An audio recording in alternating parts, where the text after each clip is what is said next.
Selamat pagi semuanya. Assalamualaikum warahmatullahi wabarakatuh. Salam sejahtera, Shalom, Om Swastiastu, Namo Buddhaya, Salam Kebajikan, dan Rahayu. Kami mengakui para leluhur pemilik tanah di mana kampus ini berpijak. Kami juga memberikan penghormatan kepada sesepuh dulu, sekarang, dan masa mendatang. Yang saya hormati perwakilan Konsulat Jenderal atau KJRI Melbourne, para pemateri yang luar biasa, Mas Ahmad Amiruddin selaku Lurah LPDP Monash Community, rekan-rekan para panitia yang telah menyusun acara ini dengan luar biasa, dan rekan-rekan Monashian semuanya dimanapun kalian berada. Selaku moderator, izinkan saya mengucapkan selamat datang di webinar persiapan keberangkatan mahasiswa LPDP Monash University dengan tema Pre-Departure Briefing, Preparing Your Journey from Indonesia to Melbourne. Berbicara tentang keberangkatan, utamanya dari Indonesia ke Australia, it's normal untuk merasa gugup, mungkin karena ini mungkin pertama kali kita keluar negeri, terutama ke Australia, mungkin juga kita merasa excited karena kita akan memiliki pengalaman baru, bertemu teman-teman baru dari berbagai latar negara dan juga berbagai latar yang sangat-sangat beragam. Mungkin juga beberapa dari kita mungkin merasa sedih karena kita harus berpisah dengan keluarga, teman, pacar, atau orang-orang terkasih untuk beberapa waktu tertentu.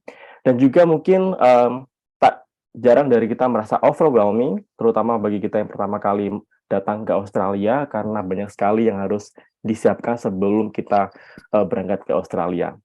Tapi tenang aja, karena pada hari ini, seperti yang tadi telah disampaikan, bahwa LPDP Monash telah menyusun suatu sesi yang diharapkan dapat memberikan informasi dan juga berbagai tips dan pengalaman dari para narasumber terkait dengan apa saja yang harus disiapkan sebelum dan setelah kita sampai di Australia, khususnya di Melbourne.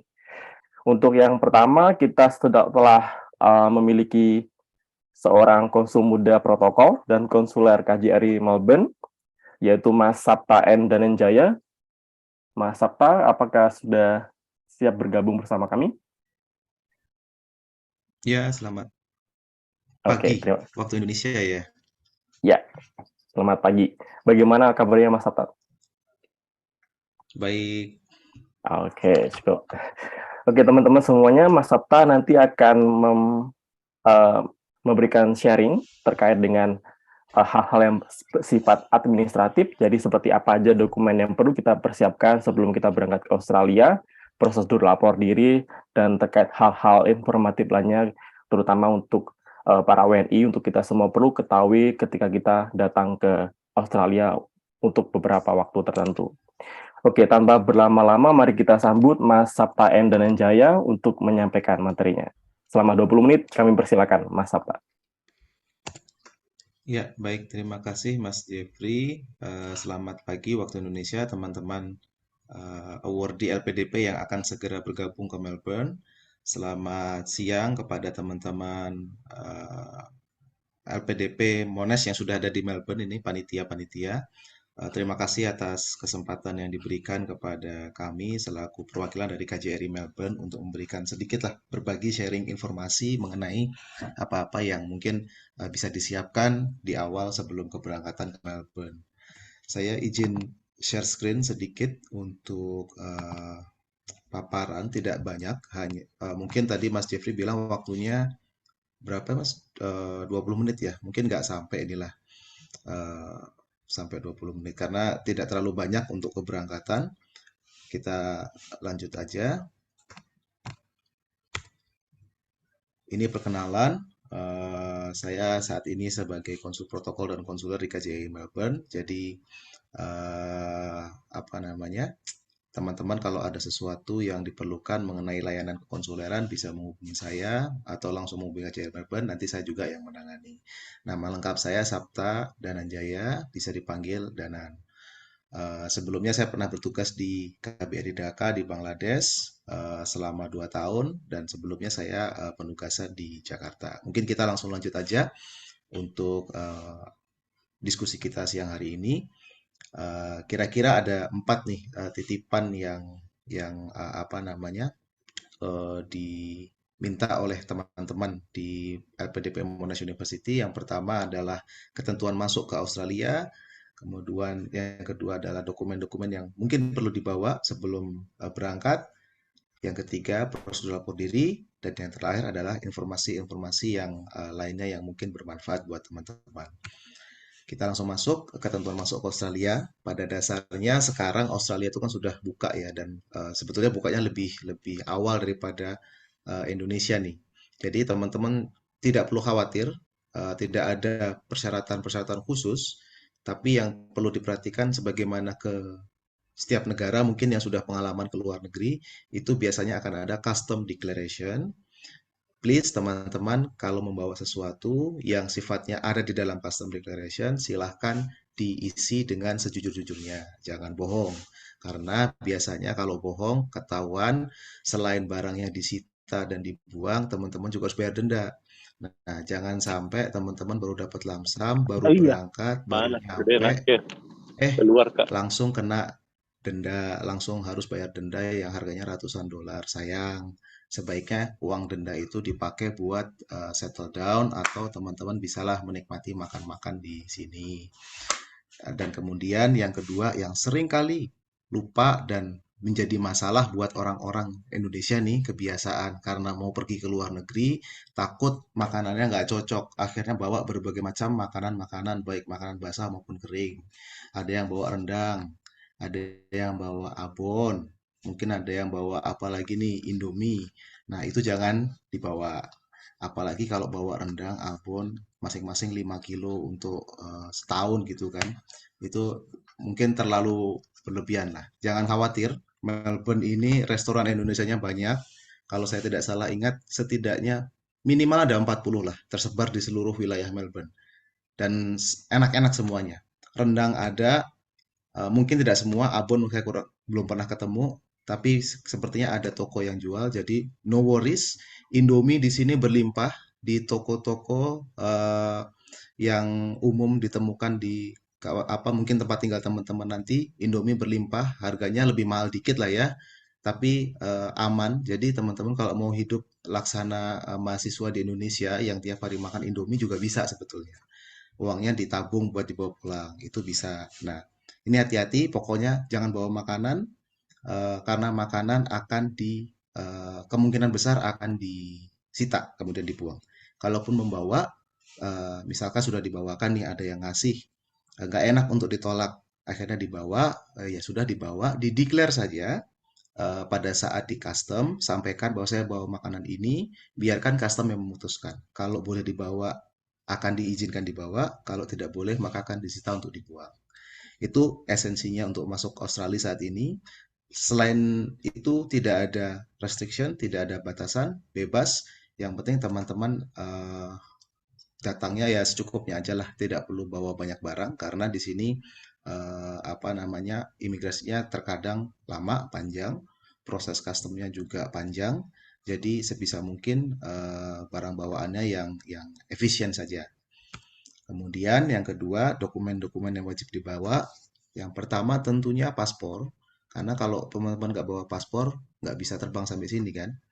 Kalaupun bisa terbang sampai sini nggak bisa masuk. Nah, paspor ini sangat penting, tidak hanya untuk dibawa, tapi juga untuk dijaga.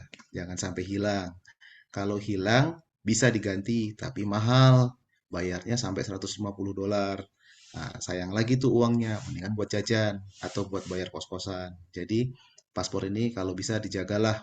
Masa berlakunya kan 5 tahun ya masih untuk teman-teman yang pegang paspor dinas, dan yang teman-teman baru buat paspor reguler itu sudah berlaku 10 tahun. Jadi seharusnya sih sampai selesai kuliah tidak ada masalah, kecuali teman-teman mau berpanjang di sini karena ketemu pasangan, ketemu pacar, kecantol sama bule yang ganteng, bule yang cantik. Wah, saya mau tinggal di sini aja deh. Dari student visanya mau dijadikan partner visa itu juga bisa. Kemudian dokumen yang kedua itu ada surat-surat yang dari LPDP. Saya kurang tahu apakah ini berlaku seluruhnya atau tidak. Mungkin teman-teman yang dari kementerian ada yang mendapat surat jalan, surat SPPD, itu silahkan dibawa. Atau teman-teman yang lain yang umum, yang non kementerian, itu kalau ada surat dari LPDP yang memang seharusnya dibawa, jangan sampai ketinggalan. Karena itu nanti penting untuk pertanggungjawaban teman-teman. Jangan sampai kuliah belum mulai sudah harus balik ke Indonesia rugi, tiket PP hanya untuk ngurusin dokumen yang ketinggalan. Kemudian yang ketiga, sertifikat vaksin. Kenapa ini masih penting? Sebetulnya sih sudah tidak ditanyakan, tapi akan lebih baik jika teman-teman membawa. Karena kalau ada keperluan atau apa sudah ada dokumennya.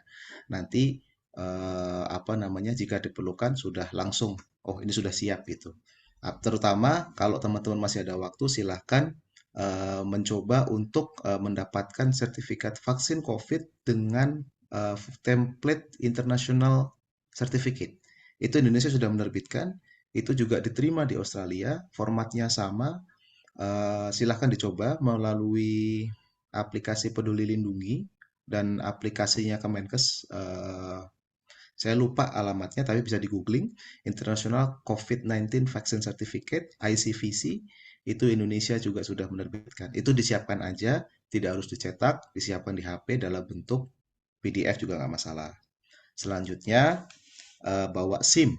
Teman-teman di sini nantinya akan bisa melakukan transfer SIM dari SIM Indonesia ke SIM atau driving license di Victoria. Nah, kenapa ini penting? Karena driving license ini menjadi salah satu dokumen semacam KTP kalau di Indonesia. Jadi identitas diri. Jadi kalau teman-teman khawatir paspornya dibawa kemana-mana, takut hilang, teman-teman nanti sampai sini bisa coba untuk convert SIM. Kalaupun tidak berkendara, tidak mau eh, beli kendaraan atau menyewa kendaraan, nggak apa-apa. SIM itu nanti driving license dipakai untuk berbagai macam kebutuhan, seperti buka rekening bank kalau belum buka, untuk keperluan lainnya, misalkan ke rumah sakit, pengobatan, atau untuk keperluan seperti pengantaran pos itu juga bukti diri itu diterima di sini. Jadi tidak harus pakai paspor. Paspor bisa disimpan di rumah yang eh, biar aman, biar nggak hilang gitu. Kemudian yang terakhir tentunya adalah dokumen pribadi yang lainnya yang kira-kira diperlukan oleh teman-teman semua. Ini pasti variatif antara satu orang dengan yang lainnya. Silahkan dibawa masing-masing karena ini menyesuaikan kebutuhan masing-masing. Itu dokumen-dokumen yang wajib dibawa. Kemudian pada saat sampai, apa yang harus teman-teman lakukan? Tentunya yang pertama adalah settle down dulu, nyari tempat tinggal, nyari tempat buat nginep hari pertama. Kalau belum dapat, tempatnya sih banyak, teman-teman banyak gitu, tapi silahkan pilih saja mana yang teman-teman suka. Apakah mau yang dekat kampus supaya bisa kupu-kupu, kuliah pulang, atau mau yang dekat sama tempat-tempat keramaian nih. Kalau Monash itu kan kampusnya biasanya di mana? Clayton ya. Kok saya lupa nama daerahnya Clayton ya. Itu kan agak jauh tuh. Mungkin ada teman-teman yang sengaja, oh saya mau yang tempat rame gitu. Saya sengaja nyari tempat tinggal di CBD. Jadi setiap hari 45 menit bolak-balik gitu kan CBD kampus, CBD kampus ya itu silahkan saja, cuman disesuaikan. Nah, setelah teman-teman settle down, silahkan teman-teman lapor diri. Penting ini karena nanti ada banyak manfaatnya. Lapor diri ini teman-teman tidak perlu datang ke KJRI, tapi cukup melakukan secara online, daring, melalui portal Peduli WNI. Linknya, tautannya itu ada peduliwni.kemlu.go.id. Tinggal daftar, isi semuanya. Semuanya pasti teman-teman punya, KTP, paspor, data semua tinggal diisi. Kemudian nanti setelah mendapatkan melakukan pendaftaran, teman-teman memverifikasi emailnya, alamat emailnya yang terdaftar, diaktifkan dulu, baru teman-teman melakukan lapor diri. Karena pendaftaran membuat akun itu belum melakukan lapor diri. Jadi jangan sampai lupa gitu. Setelah akunnya diaktifasi, teman-teman lapor diri. Lapor diri juga gampang, tinggal ngisi formulir yang ada. Kemudian selesai nanti diverifikasi akan mendapat bukti lapor diri. Biasanya LPDP meminta ini juga sebagai persyaratan agar dana beasiswa teman-teman segera bisa dibayarkan. Ini penting. Nah, lapor diri cukup satu kali aja, nggak perlu berkali-kali. Nggak usah dicoba juga kalau misalkan teman-teman punya beberapa email terus saya mau daftar deh punya 5 email bikin 5 account terus 5 kali lapor diri itu juga nggak usah. Boleh, tapi tidak terlalu penting lah buat teman-teman ngabis-ngabisin waktu kalau kecuali teman-teman iseng ya. Nah, yang penting adalah kalau teman-teman ada perubahan data, biasanya pindah alamat, pindah kos-kosan, pindah akomodasi, itu silahkan diupdate saja. Ada update data, mengusulkan untuk perubahan data, silahkan diupdate supaya KJRI tahu teman-teman alamat terupdate-nya itu di mana, supaya kalau ada apa-apa kita bisa segera melakukan langkah-langkah tindak lanjut. Kemudian, apa sih manfaatnya lapor diri? Kenapa sih sampai LPDP mewajibkan gitu untuk lapor diri?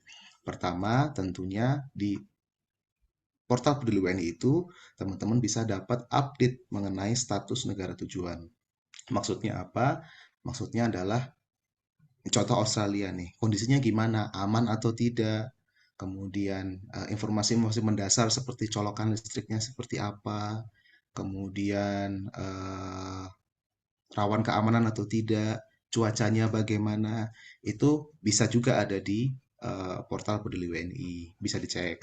Atau teman-teman juga bisa download aplikasinya Peduli WNI, itu juga apa namanya bisa untuk memudahkan mengetahui update status negara tujuan. Kemudian yang kedua tentunya adalah terdaftar pada perwakilan RI. Terdaftar ini maksudnya bukan kemudian nanti dimonitor, dipantau satu-satu ini pada ngapain nih orang-orang nih orang Indonesia gitu ya. Tidak, kita tidak punya KJRI tidak punya sumber daya dan eh, luang waktu untuk melakukan monitoring dan pemantauan seperti di film-film. Kami hanya ingin tahu teman-teman tinggalnya di mana. Jadi misalkan nih di daerah teman-teman ada kebanjiran gitu atau rumah terbakar. Jadi kita bisa tahu ini rumahnya yang mahasiswa Indonesia bukan, rumahnya orang Indonesia bukan yang terbakar. Nah, jadi kita bisa langsung cek di situ. Fungsinya itu. Kemudian teman-teman juga bisa melakukan pengaduan kasus. Pengaduan kasus misalkan teman-teman mengalami apa nih eh, tindak kekerasan atau mengalami tindakan-tindakan yang tidak menyenangkan dari aparat setempat, itu bisa dilakukan melalui portal Peduli WNI. Itu kurang lebih manfaat yang bisa didapat dari portal. Kemudian, oh yang terakhir saya belum masukin nih informasi-informasi lainnya. Tentunya dari KJRI juga tidak bisa banyak menyampaikan informasi. Mungkin yang bisa kami sampaikan adalah teman-teman tidak perlu khawatir tinggal di Melbourne karena Melbourne ini termasuk untuk warga warga Indonesia cukup banyak lah. Di Australia di seluruh Australia sendiri Melbourne itu nomor 2 setelah Sydney. Jadi kurang lebih ada 17.000 orang di orang Indonesia di Melbourne. Jadi jangan khawatir, yang namanya toko Indonesia dan restoran Indonesia itu banyak di Melbourne. Kalau toko mungkin tidak terlalu banyak, tapi restoran cukup banyak. Jadi teman-teman kalau mau mencari bahan makanan khas Indonesia masih bisa. Jadi nothing to worry about. Nanti yang lain tentunya akan di-sharing dengan narasumber dan teman-teman LPDP lainnya. Dan satu lagi mungkin terkait cuaca. Memang kalau teman-teman lihat jadwalnya hari ini, bulan ini Melbourne itu masih summer gitu. Tapi Melbourne itu selalu dikenal sebagai negara sehari 4 musim. Jadi walaupun summer, jangan dibayangkan, wih panas nih banyak bule-bule pakai bikini, yang cewek-cewek, yang cowok-cowok cuma pakai celana doang itu enggak tentu seperti itu. Karena tiba-tiba pagi matahari terik, ntar 1 jam kemudian angin kencang datang, mendung, hujan, akhirnya dingin. Dinginnya juga nggak main-main gitu buat orang Indonesia. Jadi mungkin itu yang bisa kami sampaikan. Kalau ada pertanyaan silahkan, baik terkait lapor diri, terkait apa namanya administrasi lainnya. Kalau bisa saya jawab, nanti pasti dijawab. Kalau tidak bisa, nanti saya minta tolong teman-teman LPDP panitia untuk bantu menjawab. Atau yang lainnya lah kalau sharing. Mungkin itu aja, Mas Jeffrey. Terima kasih. Wabillahi taufiq wal hidayah. Wassalamualaikum warahmatullahi wabarakatuh. Waalaikumsalam warahmatullahi wabarakatuh. Terima kasih sekali Mas Sapta atau Mas Danan, bisa dipanggil Mas Danan, atas materinya dan share informasi yang sangat luar biasa. Jadi teman-teman semuanya yang ingin datang ke Melbourne, ke Australia, jangan lupa tadi yang telah disampaikan oleh Mas Danan, ada beberapa hal yang harus kita ketahui dan harus kita ikuti. Pertama terkait dengan custom declaration, karena Australia ini sangat-sangat ketat sekali untuk beberapa hal yang atau beberapa benda yang bisa masuk ke sini itu pasti nanti akan satu-satu akan dicek seperti itu. Kemudian tadi jangan lupa dokumen wajib seperti paspor, kemudian ada surat dari LPDP, vaksin, dan sebagainya. Mungkin untuk lebih jaga-jaga, misalnya mungkin semua dokumen bisa saja dalam bentuk online atau e-PDF seperti itu, tapi mungkin untuk jaga-jaga, langkah baiknya kalau teman-teman sediakan dokumen tersebut juga dalam bentuk print out-nya, untuk jaga-jaga misalnya nanti HP-nya mati atau sebagainya, jadi nanti tetap bisa ditunjukkan pas custom declaration. Kemudian juga nanti pas setelah sampai sini jangan lupa lapor diri karena kita di sini ada perwakilan Indonesia yaitu KJRI Melbourne yang bisa teman-teman jangkau atau minta bantuan dan sebagainya, terutama kalau teman-teman ada masalah selama tinggal di sini di Melbourne. Oke, seperti itu. Oke, apakah ada yang ingin bertanya? Saya kasih kesempatan selama 10 menit. Silakan raise hand kalau ada yang ingin bertanya, sambil saya memilah pertanyaan yang ada di kolom chat.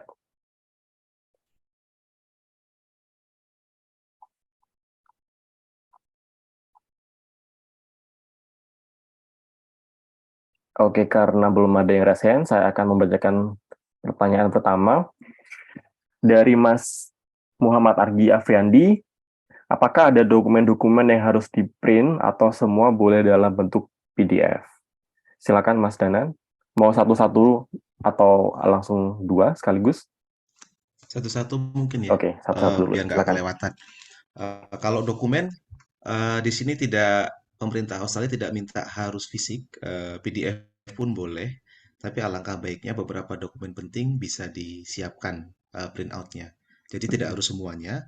Vaksin sertifikat contohnya bisa PDF, mungkin yang lainnya bisa disiapkan yang inilah apa print out-nya. Tapi dipilah-pilah saja mana yang kira-kira memang sekiranya diperlukan secara fisik. Tapi eh, overall itu pemerintah Australia sekarang juga tidak mewajibkan yang sifatnya print out dokumen. PDF pun di handphone bisa. Tapi tadi untuk antisipasi handphone mati atau teman-teman pakai cloud storage, kemudian ternyata internetnya tidak jalan atau wifi di bandara ternyata kurang bagus, nggak bisa di-download kan jadi repot kalau nggak punya print out-nya gitu. Ya, seperti itu ya. Untuk Mas Argi, kalau boleh berbagi pengalaman sedikit, kalau saya dulu ada buat checklist terkait dengan dokumen apa aja yang harus saya bawa. Terus kemudian selain dalam bentuk PDF, saya juga siapkan dalam bentuk print out untuk tadi yang saya bilang jaga-jaga kalau misalkan ada handphone mati, nggak ada koneksi dan sebagainya seperti itu. Oke, untuk pertanyaan yang kedua dari Mas Muhammad Sukron, izin bertanya, akta kelahiran apakah harus dibawa yang asli atau bisa yang fotokopi, terjemah, atau ternotarisasi? Silakan, Mas. Ini keperluannya dulu untuk apa? Sebetulnya tidak perlu dibawa untuk akta kelahiran. Kalaupun dibawa bisa kopinya dengan legalisasi. Setahu saya sih akta lahir yang versi baru yang sudah dikeluarkan sejak tahun 2000 awal itu sudah bilingual. Jadi ada bahasa Indonesia, ada bahasa Inggris. Tidak perlu melakukan translation atau penerjemah tersumpah supaya mendapat versi bahasa Inggrisnya. Jadi sebenarnya bisa langsung dipakai. Kalau memang tidak ada keperluan, silahkan disiapkan PDF-nya saja untuk jaga-jaga nanti bisa di-print di sini. Atau kalau memang ada kebutuhan khusus yang mau digunakan, misalkan ada siap-siap nih teman-teman mau mendaftarkan sesuatu di KJRI Melbourne yang memerlukan akte kelahiran, silahkan disiapkan PDF-nya untuk di-print di sini atau juga bawa print out-nya juga boleh. Baik. Seperti itu, Mas Sukron. Jadi kalau ingin membawa dokumen terkait dengan akte bisa dalam bentuk legalisir yang telah dilegalisir oleh pejabat setempat atau notaris. Karena kebanyakan di sini itu sudah tidak banyak menerima print out. Jadi kebanyakan di sini itu berupa soft file seperti itu. Oke, untuk yang berikutnya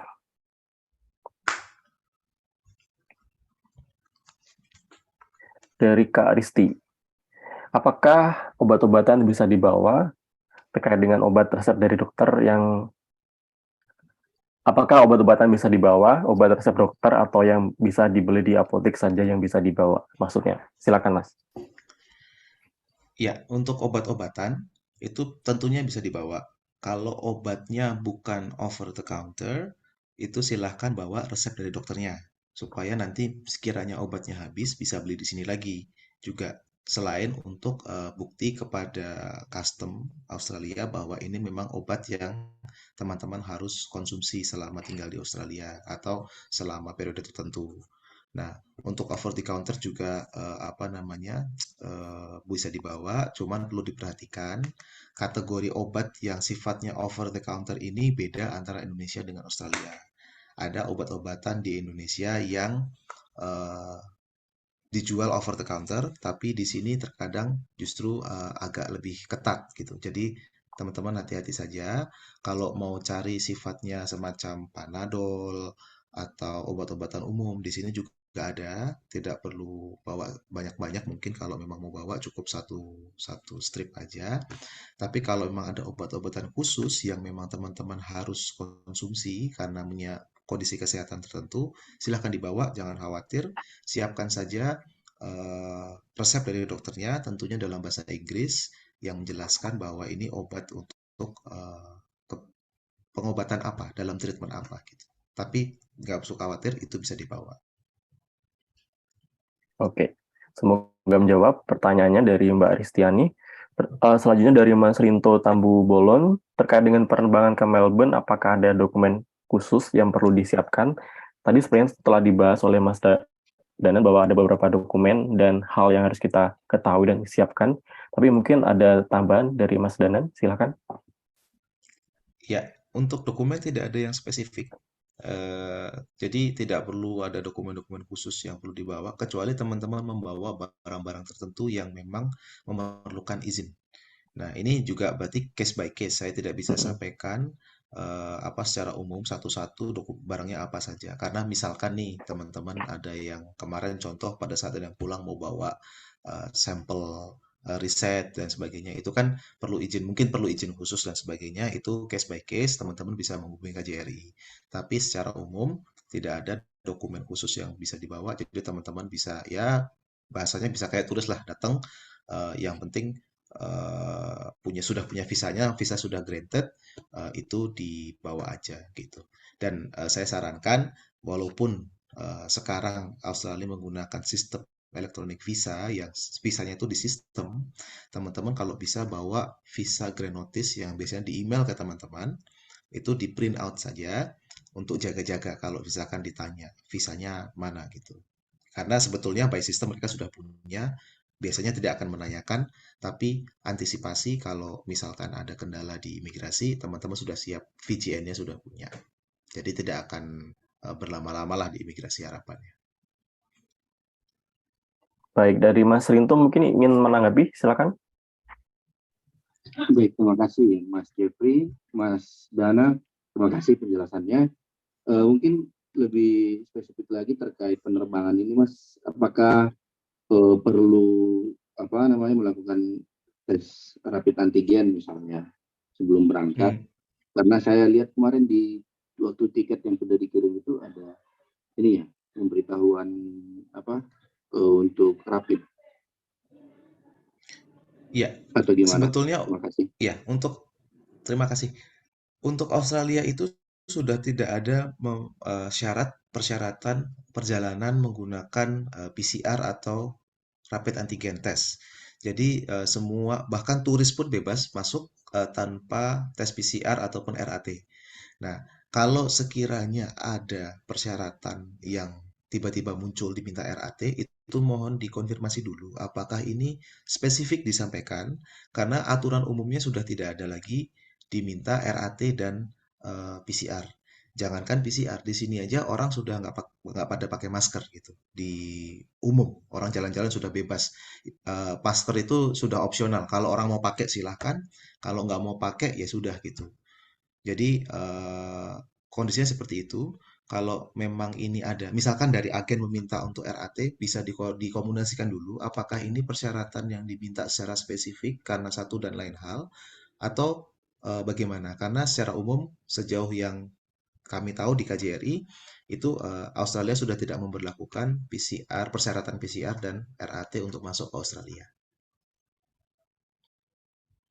Baik, terima kasih Mas. Ya, Baik, semoga menjawab. Mungkin untuk teman-teman yang ingin mengetahui update terkait dengan kebijakan COVID ataupun lainnya, bisa cek langsung di websitenya pemerintah Australia, khususnya di Victoria State, karena biasanya ada beberapa informasi terkait update yang ada di Victoria State ini dicantumkan di website tersebut. Oke, selanjutnya ada pertanyaan nih dari Mbak Malisa sama Mbak Ika. Saya langsung gabung Masnya karena ini sepertinya pertanyaan singkat.